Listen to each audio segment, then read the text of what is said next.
Guys, então esse aqui é o vídeo que eles postaram hoje, Balance of Power. Basicamente vão falar um pouco do combate, de como vai ser o Brown, essas paradas, tá ligado? Vamos assistir aí. E eu fiquei sabendo que aqui tem umas coisas da hora, mano. Eles falam aí como vai ser o novo Brown, o que ele vai tornar, tudo mais. Bora lá. I have this anxiety about spending these umbral shards that take a lot of time and effort to earn, and we recognize that. So in order to smooth out that process, items are just going to drop at the higher item levels appropriate to the content that you're doing. You don't need to invest an extra resource into leveling them up or anything. Ah, ó, um tomando banho, outro... Pô, é foda. All right, welcome to Forge in Aeternum, where we talk about all things New World. Today we have a very special episode of Balance of Power. We are going to be talking not about creating balance, but about breaking balance by introducing a bunch of new stuff in Season 3. So we're going to go a little bit away from the format and talk about upcoming changes to the gear. To help me go through this all, I'm joined by Patrick Smedley, our season's design lead, who's now also working and leading the progression team. And Drew Higbee, a player with over 2,000 hours in New World. Also our product manager, but don't hold that against him. All right, so let's get into all the big changes coming in Season 3. But before we do that, I want to talk a little bit about some of the problems we've had and what the sort of goals to fix them are. Drew, you mind kicking us off here? Yeah, I think one of the big things that we had as we played through and we watched players play through the game is right when you hit level 60, there's this extra level, this extra barrier to getting good gear, which is the expertise system. And we decided that it's just not necessary anymore. We're just removing the expertise system. So if you really loved it, sorry, it's going away. But it's just entirely removed from the game now. You don't have to level up your gearing by picking up a few rings to be able to get level 600 rings or anything like that anymore. They just drop based on the type of content that you're clearing, and you'll get appropriate item level rewards for that content. Awesome. And what about umbral upgrading? Tá, aqui ele falou na tradução aqui embaixo ficou meio meme, mas é o que deu a entender a proficiência, tá ligado? Eles estão removendo o sistema de proficiência. Todos os devs são...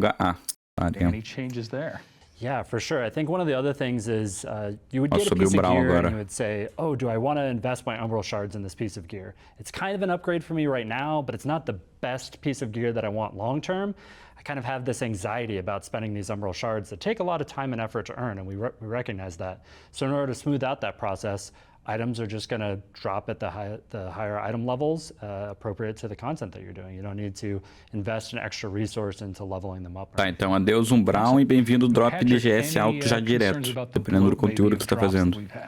Yeah, we drop a lot of items in our game. If you run an expedition, you're probably coming out of that with about 40 to 50 items. So as a player, you're then having to sift through your inventory, figure out what items you want to keep, what you want to sell, and then what you're just going to salvage. It's not a super fun inventory management minigame, so we're not very happy with where that is right now. So with that in mind, we want to give you less loot, but we want that loot to matter more.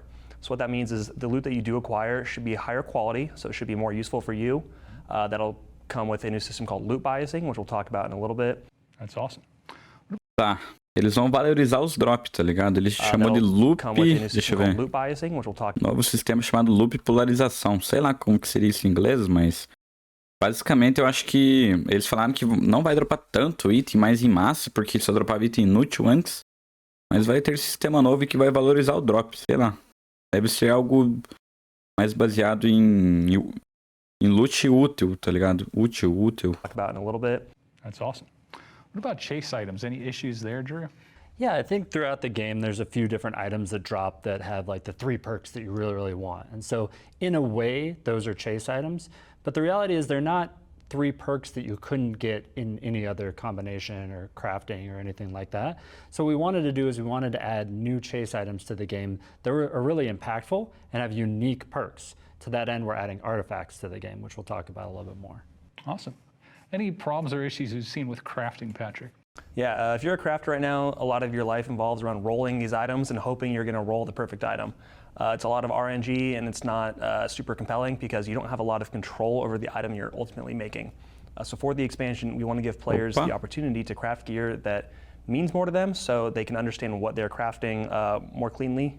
To that end, we're reducing the ranges that items can roll and instead replacing them with fixed gear scores, so you know exactly the power of the item you're creating. And we're also giving crafters a way to craft exactly the item they want, down to every single perk, which we will talk about more when we talk crafting. Tá, isso aqui é God, hein, mano. Eles estão... Agora você vai poder craftar o item que você quiser, sem ter essas RNG, tá ligado? E tipo, porra, tem que esperar cair GS 600 e ainda tem que esperar vir um perk que eu quero. Mas isso não quer dizer que vai ser barato, tá? Provavelmente vai ter um custo enorme aí, velho. Mas vamos... Awesome. And last sort of issue, what about any issues with perks we've seen, Drew?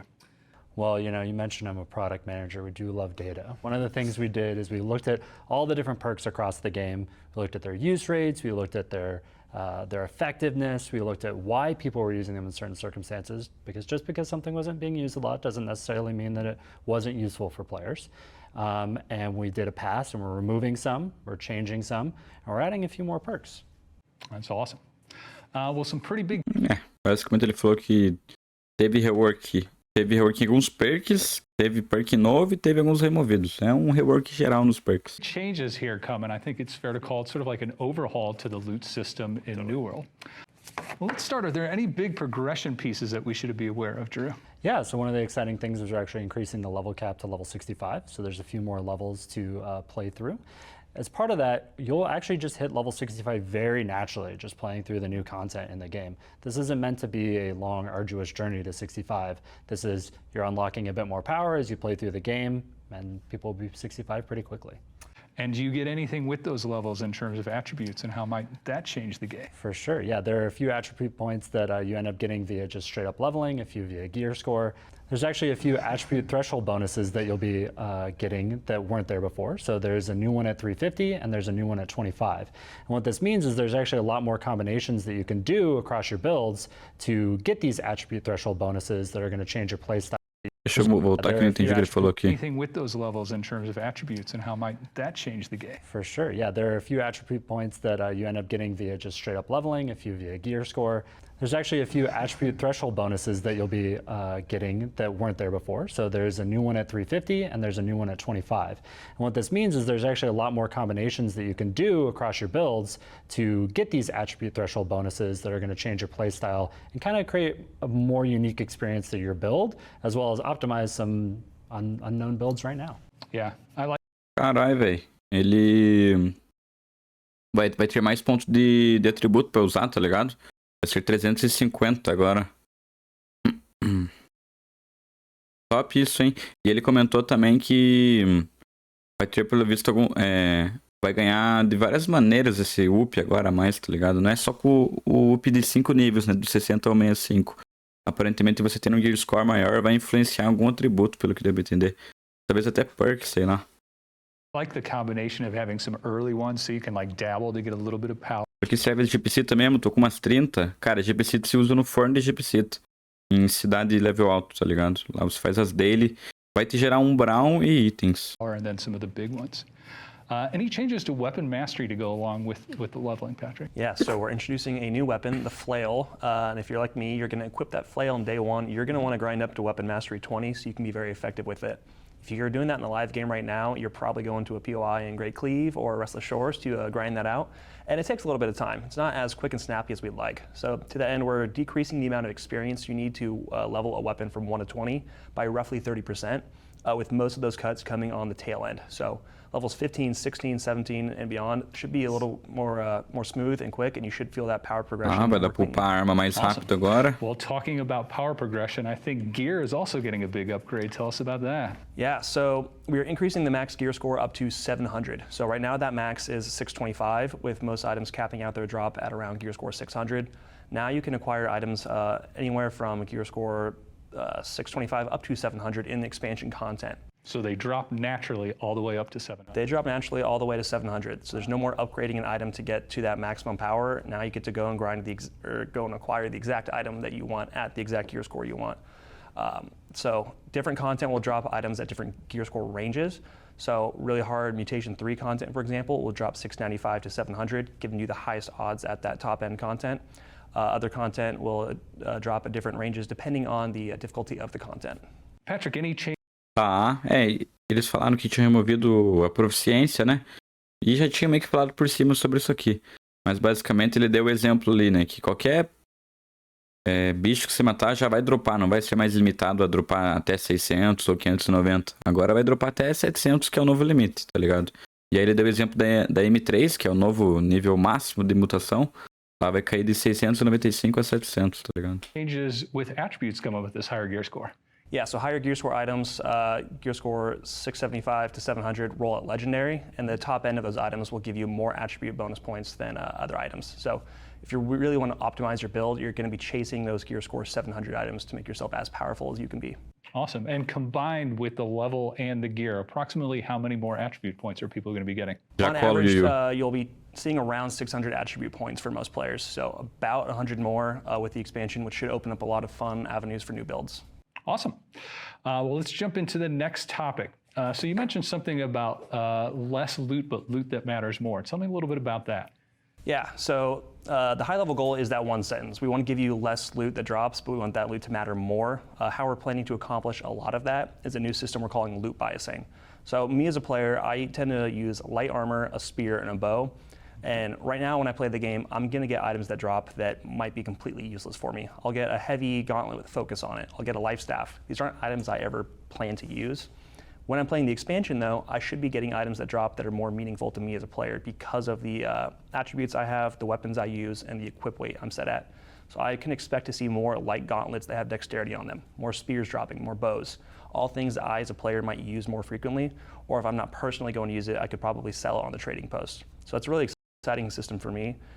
The natural question that arises from this is, well, I play multiple builds. How am I going to make sure that what I'm getting from this content is going to help me gear for those different builds? You can easily, as a player, swap your armor loadout to maybe my spear sword build. And then when I open my caches from Outpost Rush or War, now I'm going to have a chance of getting swords out of that. So I can gear myself easily for multiple pieces of content depending on what I'm wearing at the moment I do that content. Tá, God, ele explicou em como que vai funcionar esse sistema novo de drop aqui. Basicamente, é baseado no que você tá vestindo, tá ligado? Atualmente, quando você mata e dropa lá, né, vem qualquer coisa aleatória, velho. Por isso, quando você joga de mago, vai ficar vindo coisa de tanque e coisa de tanque ruim ainda. Aí agora ele vai se basear no que você tá equipando, tá ligado? Tanto de armadura quanto arma. Então ele falou ali, tipo, vou abrir caixa do PR e quero item pra mago. Coloca aí, equipa item de mago, tá ligado? Ou quero item de bruiser. Equipa lá um set de bruiser e aí vai abrir os baús. Ou matar bicho e etc, né? Todo drop, assim.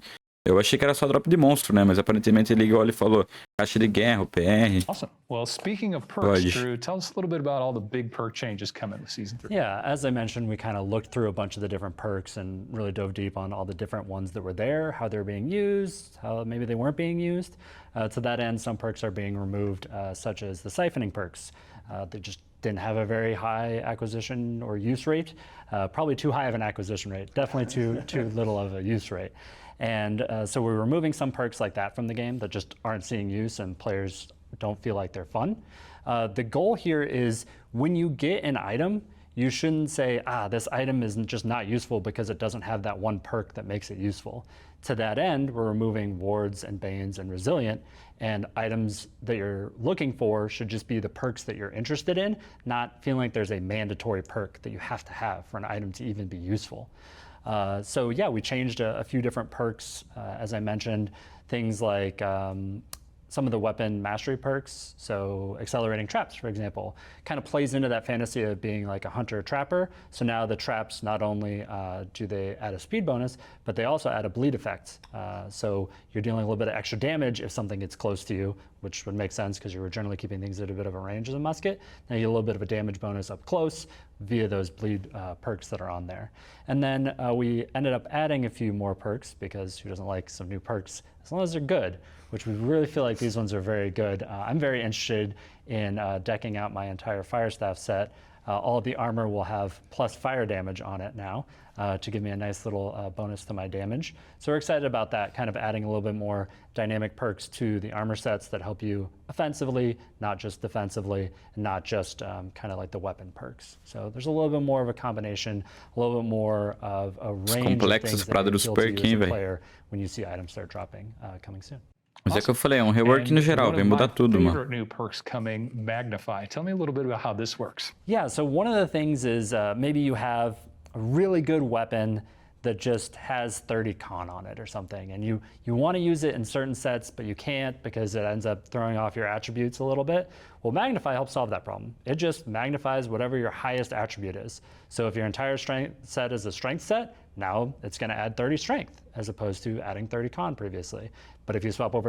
gente, tipo, pelo que deu pra entender, o atributo ele vai escalar com o que o atributo do item vai escalar com o que você tiver de atributo no teu char, tá ligado? Pelo menos na arma, né? Ele falou aqui, tipo assim, se você tem o 7 lá... Teu 7 não. Teus pontos de atributo aplicado no teu char tá com força. O item vai ficar força, tá ligado? Se tiver em const, vai ficar const. Over to a tanking set, you still want to use that item. Now it gives you 30 con because that's what you're spec'd into the most. We feel like this will let you feel like the items that you worked really hard to get are even more valuable because you can use them across more builds, and also allows you to kind of experiment with other builds a little bit easier. And hopefully that opens up a lot of new possibilities. Awesome. Well, let's dive into probably one of my favorite features coming in the expansion. Tell me about artifacts, Patrick. Yeah, artifacts are awesome. They are gear score 700 playstyle build-defining objects you can acquire in the world. So we have a whole set of artifacts coming with the expansion, and you can find these on named enemies in the open world, out of dungeons, the PvP reward track. All sorts of content will be vectors for these artifacts to drop. When you get an artifact, it's a unique one-off item. So it has a unique perk on it that will not exist on any other item in the game. So one example, my personal favorite, is called Scorpion Sting. It is a spear that has Javelin as a perk, but that Javelin doesn't push the enemy away. It pulls them to you. It's going to be super useful for me in Outpost Rush. When you get Scorpion Sting, you're going to go and you're going to see that it has a bunch of perks on it that are locked behind a quest. So when you equip the spear, you're going to see your HUD change to show the objectives that you need to complete to unlock those perks. As you complete those objectives, it might say go kill Thorpe in the depths, for example. You're going to kill Thorpe, and then immediately that perk is going to unlock, and you're going to have that artifact be slightly more powerful. Eventually, you'll have unlocked every perk on the artifact, and it's going to be a really, really powerful item that you're going to want to make sure you have equipped. So you can have 3 of them equipped at a time, 1 weapon, 1 armor piece, and 1 jewelry piece. And hopefully they should really change the way you're playing the game. Awesome. What about you? Tá, você vai poder... Cara, aqui muito top, mano. Os itens 700, os artefatos, como ele falou, pode ser dropado do nomeado, de várias maneiras, mano. Ele vai ter... É um item único, tá ligado? E vai ter um perk exclusivo. Aí esse perk, geralmente, igual ele deu o exemplo da lança ali, vai fazer um bagulho que nenhum outro perk nunca fez. Bagulho novo. That perk is going to unlock. E pra você desbloquear esse perk, quando você equipar, tá ligado? Ele vai te mostrar qual missão que você tem que fazer. Isso aí é só uma maneira de fazer você... Sei lá, vai fazer alguma dungeon, vai fazer alguma coisa só pra poder desbloquear esse perk, tá ligado? E você pode usar 3 delas equipadas de cada vez. Uma na arma, uma na peça de armadura e uma de joalheria. Então, nos itens únicos, você pode ter, tipo, 7 inteiro de artefatos, mas vai ter que escolher 3, tá ligado? Pra funcionar os perks, tá ligado? There's a lot of really fun artifacts. Really excited to roll them out to everybody. One of the ones that I think is very defining for tanks is there's one called the Wall that you're probably going to want to pick up. It's a tower shield. It dramatically increases your ability to block. It has like an enhanced sturdy blocking. It has 25% less damage from elemental attacks. Obviously super huge. But all things that are good need a little bit of a trade-off. You're not going to be able to dodge with this thing. It's just too powerful to be able to move and dodge at the same time. So it'll be something that it will change your playstyle as a player, but it should lean into kind of your class fantasy, your way you want to play the game in a lot of different ways. That's awesome. My favorite probably is the Abyss. It's a great axe that actually scales off int rather than strength, so it allows you to try new builds, and all the damage is void damage, so it's pretty cool. All right, let's jump into crafting. Patrick, what are some of the changes coming with crafting? Yeah, so as we mentioned a little bit earlier, crafters right now have this paradigm that we don't love where you're rolling on a pretty wide range of gear scores, so it makes getting the item you want to craft pretty hard to do. So the first big change you're making is gear score is now a fixed value when you craft. You know exactly the gear score you're going to output. So when you have all of your buffs equipped, all of your food taken, town buff is up, you know that you're going to craft an item at a specific gear score, and then you can still roll on those perks depending on the what attribute mod you throw in there, what perk mod you throw in there, etc. But we're also giving players a way to guarantee a gear score 700 with a new item called the Azoth Inductor. The Azoth Inductor will give Indutor de autenticação. you a bonus to gear score, guarantee you that top end gear score, and let you craft a very powerful item. But wait, there's more. We're also adding an item called the Prismatic Tá, eu ia falar que era tipo um escaravelho, ele ia falar agora. Tem alguns indutores ali que provavelmente vai ser um recurso muito raro, que só vai dropar na DLC, nas rotações exclusivas. E esse item vai permitir que ele crafte com 700 de GS, tá ligado? E agora ele vai falar que tem escaravelho prismático. Set cadence craft an item that is exactly the item you want. So you can specify the attribute type, every single perk on the item, and output basically the item of your dreams. And it should allow players to create best in slot items a lot more cheaply than they can in the current game. Mais um item pra deixar a rapaziada da solta rico. You can use both at the same time, right, to guarantee the gear score. Correct. You can couple that prismatic scarab with the Azoth inductor to craft that perfect gear score 700 item. It's awesome. Hey, well, thanks for joining me today to sort of give an overview of the big changes coming in the expansion. I hope you all enjoyed the segment. Please like and subscribe if you did. We have a community question. We'd love your feedback on the upcoming changes. What changes are you most excited about? And is there any change that you perhaps didn't hear us mention that you had wished? Let us know, and we'll see you in Aeternum. Mano, esse negócio aí, velho, de ficar rico, mano. Igual eles falaram, vai ter um escaravelho novo e um recurso novo ali. Ambos pra fazer você craftar lá o item com 700 de GS exatos, né? Então, cara, isso aí vai ser muito caro, certeza, tá ligado? Porque eles não vão deixar fácil também, né? Óbvio que não vai ser só eles, provavelmente vai ser muito asmod, muito couro, muito tudo, né? Mas, top, hein, mano? Vamos ver aí, bastante coisa bem explicada nesse vídeo aqui, né, mano?